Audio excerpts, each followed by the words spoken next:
Hello and welcome to Euronews. I'm Maria Tadeo, and this is a special report. We are coming to you live from Brussels, where European leaders are gathering for a summit torn between two wars and a looming energy crisis. The European Central Bank saying stagflation is now a real possibility for the European economy, high inflation and low growth. All of this amid escalation in the Middle East, strikes by both Iran and Israel, sending oil prices and gas prices today soaring 30% on the day. Of course, we are going to debrief these with our correspondents Shauna Murray and Marit Wynne-Jones, as well as our guests. But before we do that, let's take a look at what European leaders have been telling us.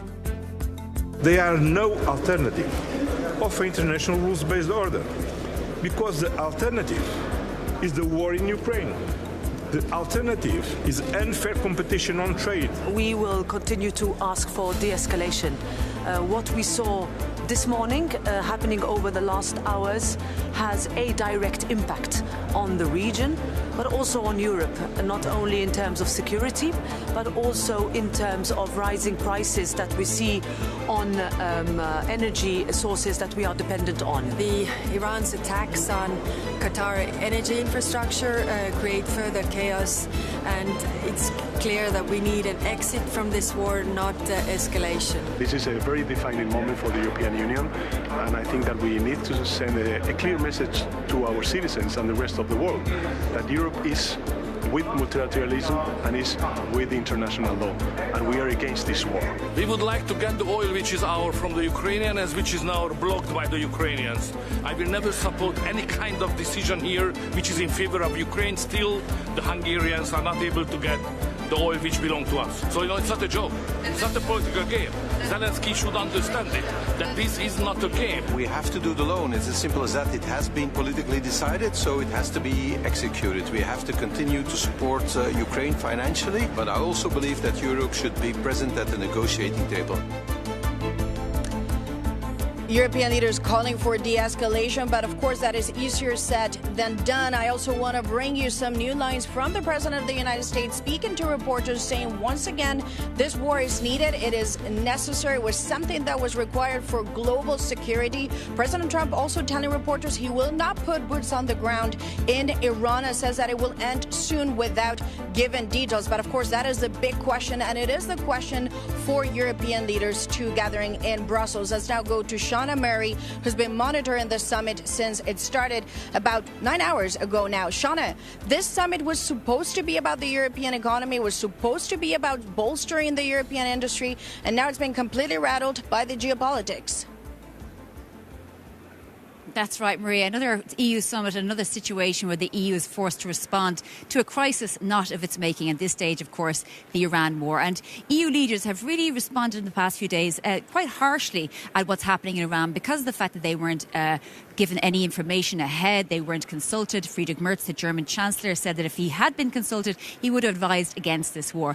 Meanwhile, however, they do realise that this is going to have a major impact on the European economy, and worse if they don't respond. And what we've heard in the past hour or so, because EU leaders have sort of completed their discussion around the Middle East, what they're saying is they're trying to come up with some ways to deal with the very dramatic situation, which is a quote from an EU source. Now, there is no necessary solution to that yet, because what they have clarified is they won't be sending their people into harm's way. So they won't be sending sailors or EU vessels into a hot conflict. And we've also seen a statement from the G7, including Japan and the Netherlands, saying that they would also try to talk to the United States to come up with a solution. But again, really very much making it clear that they won't be putting EU people into harm's way, nor will they be reducing assets from places like the Baltics or the Arctic. Maria? So, Shauna, thank you so much for that. And I also want to bring, as I say, some new lines, because President Trump is also saying that he will not allow Israel to hit energy facilities. Obviously, there was a hit on an Iranian gas field that has sent gas prices soaring today, 30% up on the day. The president of the U.S. also repeating that he is disappointed, I should note, at NATO allies. NATO's making a very foolish mistake. I'm disappointed in NATO. We spend trillions of dollars on NATO. You know, I wonder whether or not NATO would ever be there for us. And when they don't help us, I mean, it's certainly something that we should think about. We don't need too much help, and we don't need any help, actually. We, as the United States, have to remember that. And once again, those are the comments from the president of the U.S. saying he's disappointed at NATO. And Shauna, going back to you on the question of energy, because that is a relevant question for the Europeans. What can they do, if anything? Oil is above $100 a barrel. Gas is up 30-day on the day. What can they do? Well, this is a real problem because you have sort of factions really emerging with the European Union saying that, well, maybe we should totally dismantle some of our green policies because they're costing too much money. And you have other member states saying, no, we need to actually charge ahead with renewables, because if we were in this situation, if we had charged ahead with renewables and green policies a long time ago, we wouldn't be so reliant on fossil fuels. And therefore, the impact of this situation in the Strait of Hormuz wouldn't be damaging our economy at the moment. So that is actually one of the key discussions surrounding that, and it's probably one of the only areas where the EU has some control. The only problem is getting a consensus. Maria? Of course, and that is not a minor problem. And now let's go to the U.S. because we are joined by John Bolton, the former national security advisor to President Trump. Sir, thank you so much for joining us on Euronews. Glad to be with you. Thanks for having me. And, of course, you worked very closely with the president in his first term. You know how he works. You know his psyche, his mind. And that is important because ultimately he is the commander-in-chief. What we're seeing now is a timeline that looks erratic. The goals appear to be changing. Is there a plan? Well, I don't think anybody knows the answer to that, including Donald Trump. I think he said at the outset his goal was regime change. Many of his advisors have said the goal was something else. But as recently as a few days ago in a speech in Kentucky, Trump said, we don't want to have to come back and do this every 2 years, which strongly implies regime change in his mind is still the objective.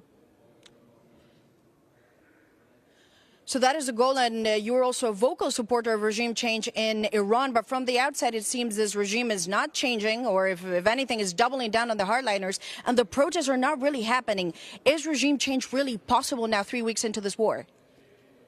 Well, it took them 47 years to build the regime, so I don't think anybody should be surprised that it hasn't collapsed in 3 weeks. Hundreds of top leaders have been eliminated. And the bases and communications and assets of the Revolutionary Guard have been decimated. It's not really a question of the people going out in the streets. It's a question of working with figures in the regime who don't want to go down with the ship and who, as the regime comes apart at the top, will come over to the side of the opposition. So can I ask you very bluntly, is this now a moment where the U.S. and Israel need to double down until it's done? Well, I think if Trump really wants regime change, he certainly could have done a lot better preparation for it. But if that's your objective, you have to have patience and persistence to see it through, because if you give up before you accomplish it, you may be worse off than if you had never started it. Okay, so if you want to accomplish it, however, the president was clear today that he will not put boots on the ground. Is he going to have to in the end? Well, that's what he says today. Who knows what he'll say tomorrow? I mean, there is a contingent of Marines on the way, and we'll see how things develop. And if this doesn't go well for the president, are we looking at the biggest diplomatic disaster for the U.S. in decades? Do you look at this as a major, major mistake, strategic mistake? Well, Trump will declare victory no matter what happens. And the argument will be that the nuclear weapons program has been set back further, that their support for international terrorism has been set back further. But if the regime survives, however much damage has been done to it, it will build back, and the nuclear threat and the terrorism threat will simply return. And of course, that means that the Operation Epic Fury becomes an epic flop. I do want to ask you, however, in terms of the coordination with Israel, we did see the president saying Israel should not hit energy, and he also put out that social media post saying Israel is slashing. They need to stop that. How close do you think these two are working? Well, I think they're working very closely. In the White House this morning with Japanese Prime Minister Takaichi there, he said he had spoken to Netanyahu that he was aware of the attack and that he suggested Netanyahu not do it. But then he said, we're very well coordinated and everything's fine. And let me just ask you a final question, sir. When it comes to Europeans, today we saw once again, the idea that the Europeans are not rushing to help in the Strait of Hormuz. They also say that the region needs to de-escalate at this stage. And some voices even say this war is totally illegal. So is that going to be a problem for the Europeans and President Trump going forward when it comes certainly in the context of NATO? Well, I think it is a problem because the European reaction is incorrect. This is Europe's war. Europe's just as much, even more at risk on the nuclear side. Why, sir? Why is it Europe's war? Because Europe is just as much, if not more, at risk from nuclear attacks. If Iran gets nuclear weapons, it has the missile capability to hit Central and Eastern Europe, not the United States. And Iran has carried out terrorist attacks in Europe. And to say, as some European leaders have, that it's not Europe's war is simply an invitation to Donald Trump to say, okay, fine, it's not Europe's war. And, Ukraine, it's not America's war. That's a mistake. Well, sir, thank you so much for joining us on Euronews. Appreciate it, as always. And let's go back to our top story because European leaders are gathering in Brussels. The summit is underway. And earlier I spoke with Bulgaria's Prime Minister, Andrey Gyurov. He is an important voice in the context of the border peace because Bulgaria was one of the few European countries to join in on this effort. I began by asking in our conversation, how concerning is it, this escalation in the Middle East when it comes to the economy and the politics? We are pretty worried at the moment, simply because we don't know what the end game of the whole situation is. So Europe should speak in one voice here and try to get to the negotiation table and see what can be done so that this conflict de-escalates and how this will react then to supply chains, energy prices, and similars. And what can be done? Because President Trump this week appeared to be angry at European allies and NATO, saying the one time we need help, they are not helping. What is the concern, or do you see European action in the Strait of Hormuz?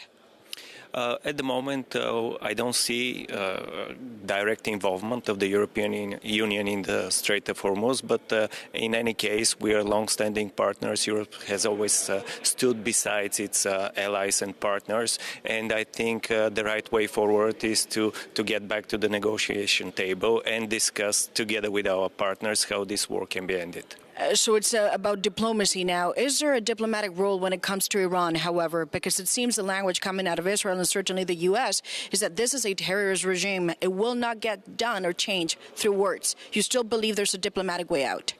I think that one thing is certain, and the ballistic program and the nuclear enrichment of Iran has to be stopped. And there are different ways how to do this, and sometimes different diplomatic styles work well. And on that note, diplomatic styles, at the start of the year, President Trump presented this border peace, and Bulgaria was one of the very few European countries that joined. The truth is, 2 months later, there's another war going on. It's not really brought peace. Was it a good idea to join this border peace? Well, first of all, this treaty is not ratified by the Bulgarian parliament. It's being signed under the condition that it will be later ratified, and it's not been introduced yet in parliament. So we have not joined this board of peace. What we actually wanted to show is that Bulgaria supports the extensive plan for peace in Gaza. So what concerns Gaza and the board for peace, Bulgaria is supporting this area, but I don't think that the other treaty will be ever ratified. So the Bulgarian parliament is probably not going to ratify this. In hindsight, do you look at it and go, well, it was a bad idea. Maybe Bulgaria should have thought about it twice, or at least look at the detail, the fine print? Well, I think it would be an exaggeration to say that this is a Bulgarian position. It's not really a question of international politics. It's not even a question of local politics. It's actually a personal question of one oligarch, which is sanctioned by the Global Magnitsky Act. And the whole signing of this treaty has actually to do with him being removed from this list of sanctions. I don't think it's going to work. What is surprising, unfortunately, is the influence that this oligarch has over some pretty important parties in Bulgarian parliament. So it seems to me that you are saying, yes, it was a political maneuver and perhaps a big mistake. Just as a final question, however, when it comes to the U.S. beyond the border peace, how do you go about a president like President Trump, who is now asking for help but did not brief Europeans that a war was imminent in Iran? Is there a way that you can talk to a president like this? How do you go about what is, some would say, erratic diplomacy? Others would argue is unusual. What is important in this kind of volatile situation is to preserve partnerships which have worked on both sides of the Atlantic for many years now. At the same time, of course, it is important that we talk, that we keep our eyes on the goal and be flexible in the means to achieve the goals. Even when you have a president at times that has said the Europeans are weak, they're not helping. Now he says perhaps they face a bad future within NATO. Do you read between the words? Is that something that you have to do with President Trump, the language and then the action? I see this as a stress test for the European Union, and we clearly recognize that the European Union should speak in one voice and it should get stronger and stand on its own feet. And that message so far has been that this is not Europe's war. Prime Minister, thank you very much for joining us. Joining the border peace was not Bulgaria's decision, but the decision of one oligarch. Very rarely you get this kind of language when you talk to politicians. That is, of course, Bulgaria's Prime Minister Andrey Gyurov. And now the other man of the hour here in Brussels, Prime Minister Viktor Orban. When he made his way into this Brussels summit today, he said there would be no money for Ukraine until and unless the Druzhba pipeline is restored, connecting Russia to Hungary. And he made good on that threat because he's still vetoing that loan. Let's go now to Marit Wynne-Jones. She's been monitoring the story for us here on Special Report. So Marit, the Prime Minister of Hungary is not moving an inch from his position. Indeed, Maria, a very, very defiant Viktor Orban here today, as you said, saying, as long as there's no Russian oil flowing to my country via the Druzhba pipeline, I will be blocking this crucial 90 billion euro loan to Ukraine. Remember, that pipeline was damaged in late January in what Kyiv said was a Russian drone strike. But the Hungarian Prime Minister has directly pinned blame on the Ukrainian President, Volodymyr Zelensky, and this has really spilled out into a very public dispute. Now, EU leaders spent around 90 minutes trying to convince Orban to climb down, but to no avail, Maria.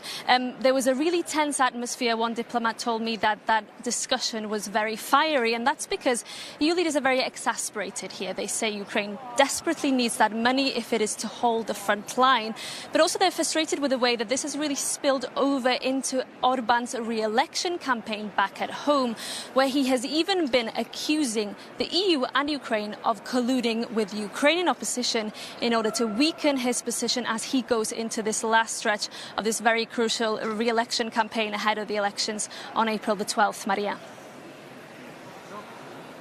Okay, so the election is coming up and the European leaders are exasperated, but that's not going to give Ukraine the money. So what comes next?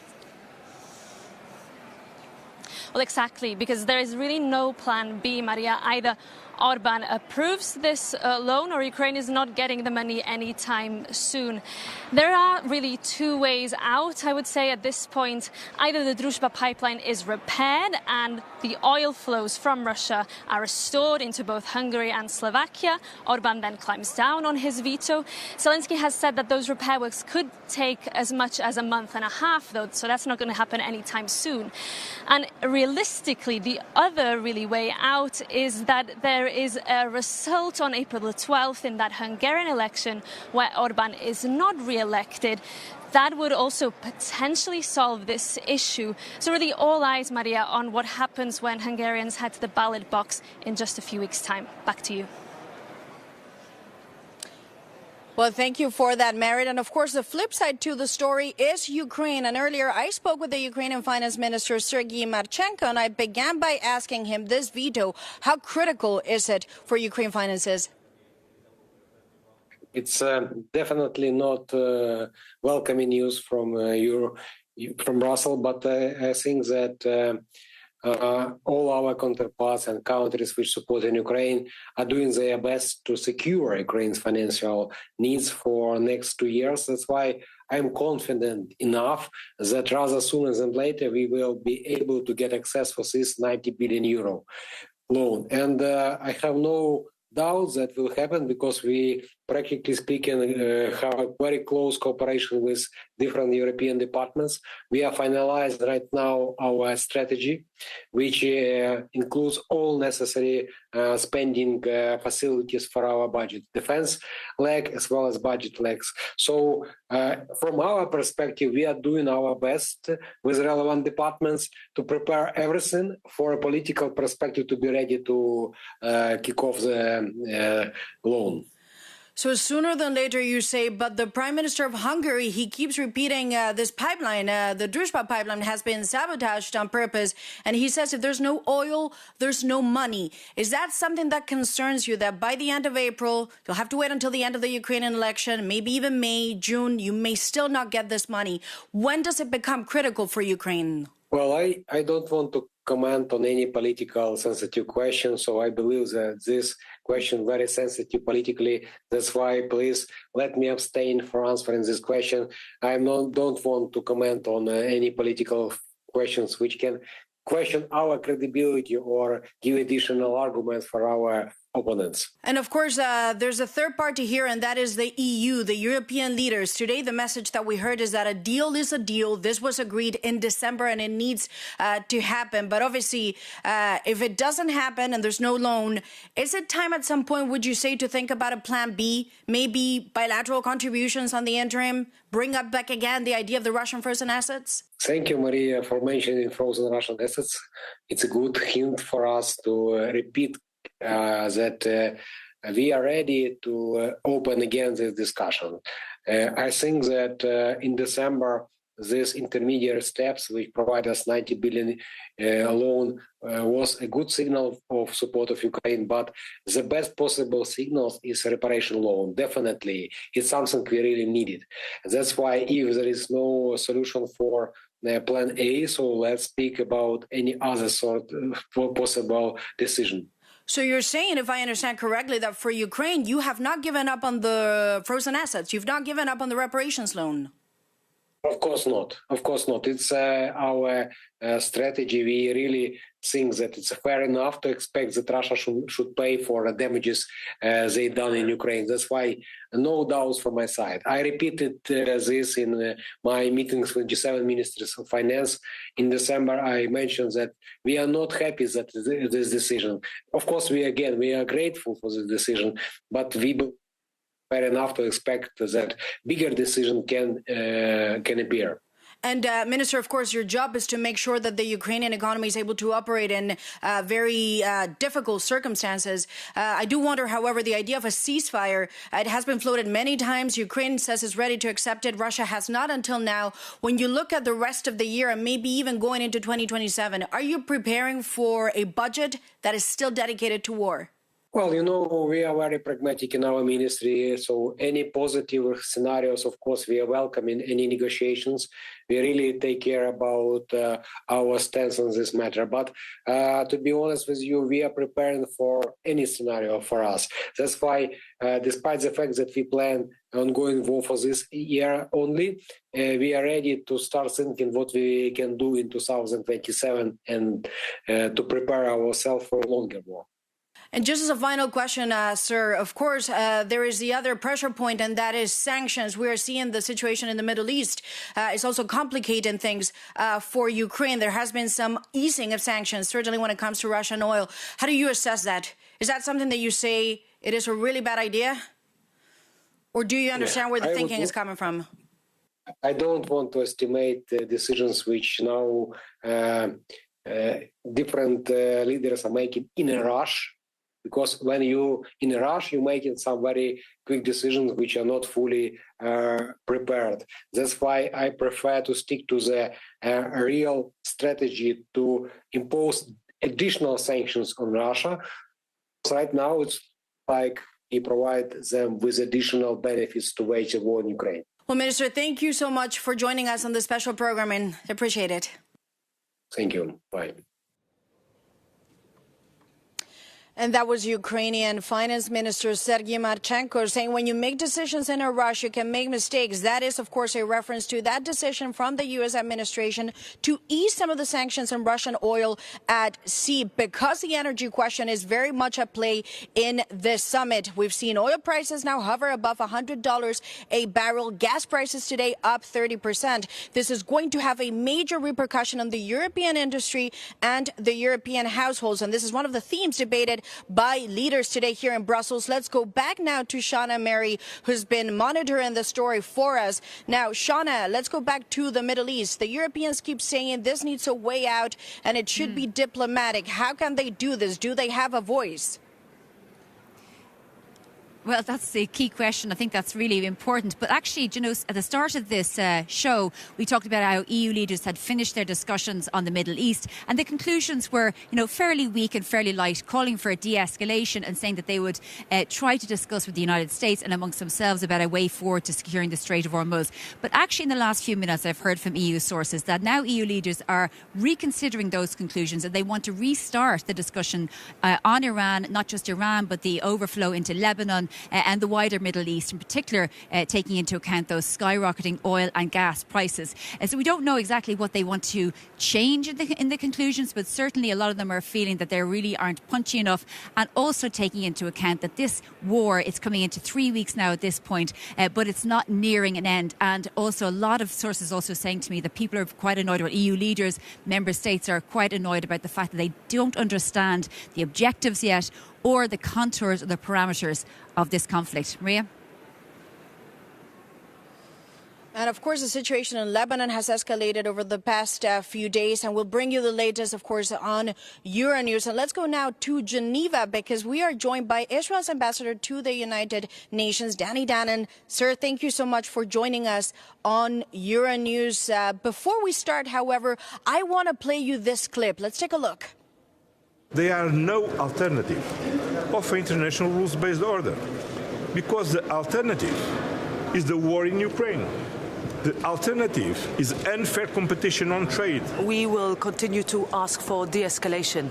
What we saw this morning happening over the last hours has a direct impact on the region, but also on Europe, not only in terms of security, but also in terms of rising prices that we see on energy sources that we are dependent on.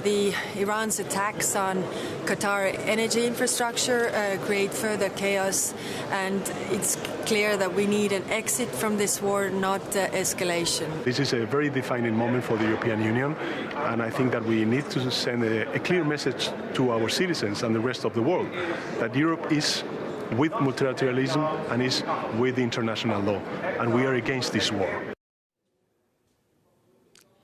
Ambassador, thank you so much for joining us. And let me go back to you, because those are the comments from the head of the European Council, the head of the European Parliament, the top European diplomat, the Spanish Prime Minister. They say this war needs an exit, and we're now seeing major escalation having huge economic repercussions. This war needs an exit. You heard it yourself. How do you respond to that? That we need diplomacy when it comes to Iran, but Iran with their terror regime that has been really dictating what's happening in the Middle East, sending money and arms to their proxies all over the Middle East, undermining even in Europe terrorism that has been going on, and developing their nuclear program. There's no time now anymore for diplomacy, and we are winning the war in diminishing their military capabilities. And sir, when you say we are winning the war, what does that mean? What does victory mean in the eyes of Israel? Well, we have to take out their nuclear program. We have to get rid of their missile program. We have to stop their assistance sending money to the proxies. They sent $1 billion last year to Hezbollah, and to the Houthis they send money, and to Iraq and everyone else. And they have to stop terrorizing their own people.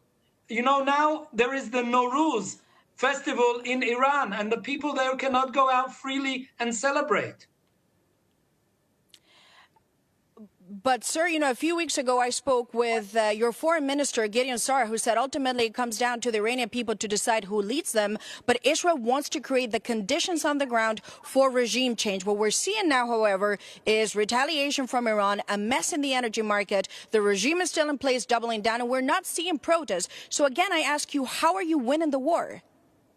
Well, the regime is weak. We have taken out their military leaders, and they are now really, I think, much weaker than they were 3 weeks ago. Their nuclear program cannot continue. Their missile program cannot continue. The people are there, have been suffering for so many years, and I think that we will see some change in Iran. What do you mean by that? We're going to see some changes in Iran. What do you mean by that? Well, it's about time that this regime is weakened in a way that the people there can say what they want for their own future. It's not up to Israel to decide what is their future, but definitely this regime of terror has really got to go. Okay, and I ask you, what do you mean by that? Because today, once again, we heard from the president of the U.S. Giving a timeline that is at times erratic, saying this will end soon, no troops on the ground, and also saying the goals will be met, but it's unclear what it means for the U.S., and also saying that Israel cannot hit energy fields in the Middle East. Do you see that as the U.S. now unhappy, calling you out? Yes, so... First of all, Maria, I'd like to tell you what happened just 2 days ago when the Iranians sent missiles on Jerusalem and debris fell on the holy places in Jerusalem, on the Holy Sepulchre, on the Al-Aqsa Mosque, and on the Temple Mount, the Kotel. And I don't hear the world calling out the Iranians for terrorizing Israel civilians and terrorizing 12 countries in the Middle East. What about them shooting towards Europe, towards Cyprus, towards Turkey? Why do we not hear people say to Iran, stop terrorizing your own people, the region, stop trying to stop the oil going through the Hormuz Straits, doing these things that are terrorizing the world? It's about time that Iran stops their behavior, and we see a change there. So you say, why is the world not calling this out? Does that mean that you're alone, ultimately? We've seen today European leaders still saying this needs to stop, this escalation. The Spanish prime minister is saying this war is illegal. Do you feel alone? No, we definitely do not feel alone. The United States and Israel is in this war together, and we have a lot of support internationally. We hear a lot of calls on diplomacy from the Europeans. I think this is not time for diplomacy. This is time to really end diplomacy and to start seeing a change in Iran.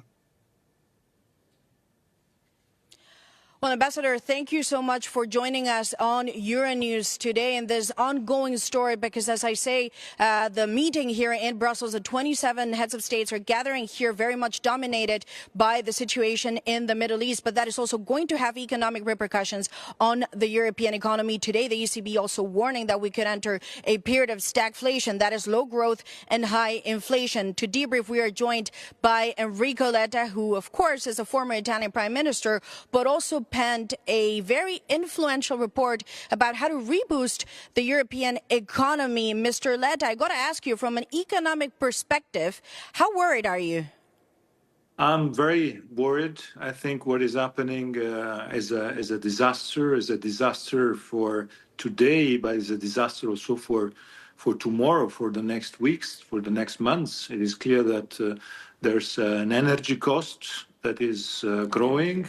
There's big instability, and I think the recovery that we were expecting will be more difficult. So, yes, very much worried. I cannot hear. Is he speaking? Okay, well, Mr. Letta, I got to ask you on that point. Of course, when you penned your report, you did point out a number of areas in which the European economy could become more agile. Do you worry, however, this very volatile situation is going to make it even harder to implement your report? The words of Mario Draghi to talk about a stronger European economy, because we are seeing major disagreements on things like green policy. Should it be kept or should it go? The European Council that is taking place today and tomorrow is a European Council that has to take important decisions on competitiveness. It was supposed to be the European Council for competitiveness. And unfortunately, this incredible situation is changing everything. So my hope is that the European Council will be able in any case, to take all the important decisions to launch this plan. The name of the plan is One Europe, One Market, because it is clear that in this new situation, Europe has to be more united. We need to have Europe more united. And at the same time, the European Union has to intervene immediately for the immediate consequences on cost of energy. But I repeat, what is important is not to under-evaluate the absolute need to take structural decisions for the future of the European economy. And the agenda of this meeting, I hope, can be confirmed. When you say the Europeans are going to have to intervene, is that an intervention in the energy market? Is that an intervention that looks like the emergency measures that were introduced in 2022 when Russia invaded Ukraine? What kind of intervention are you referring to? It is clear that today the only possible intervention is to lower the energy prices, reducing taxes and with subsidies at the national level and at European level. But this is for the immediate.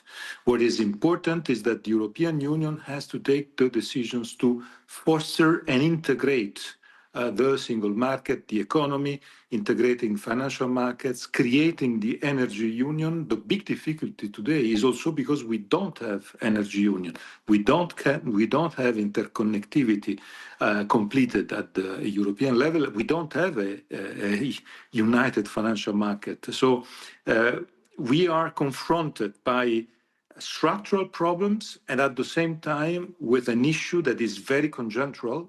So I think the European leaders, they have to intervene on both sides.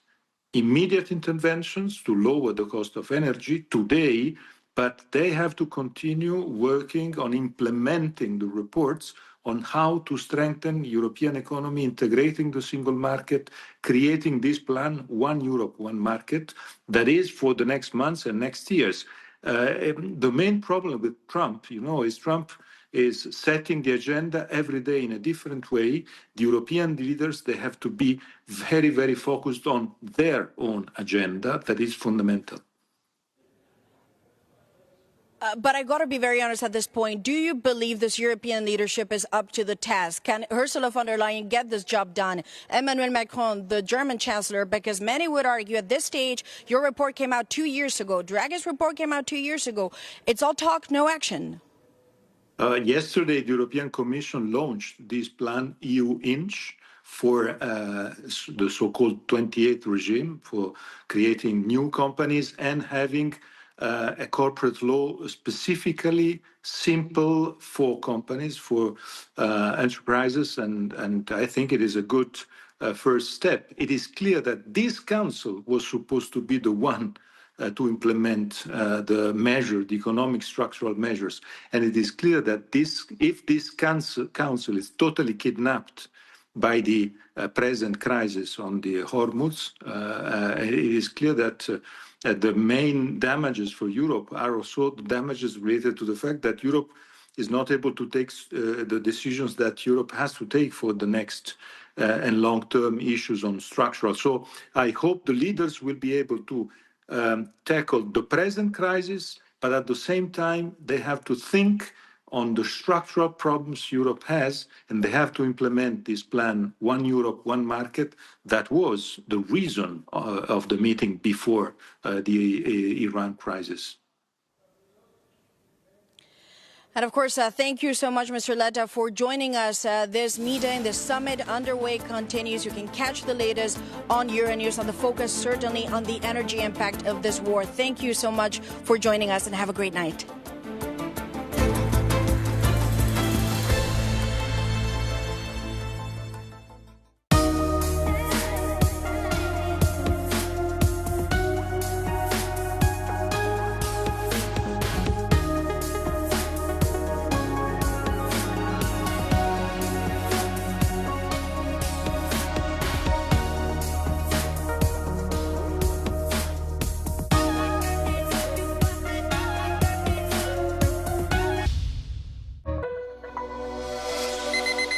Thank you so much for starting your day with us.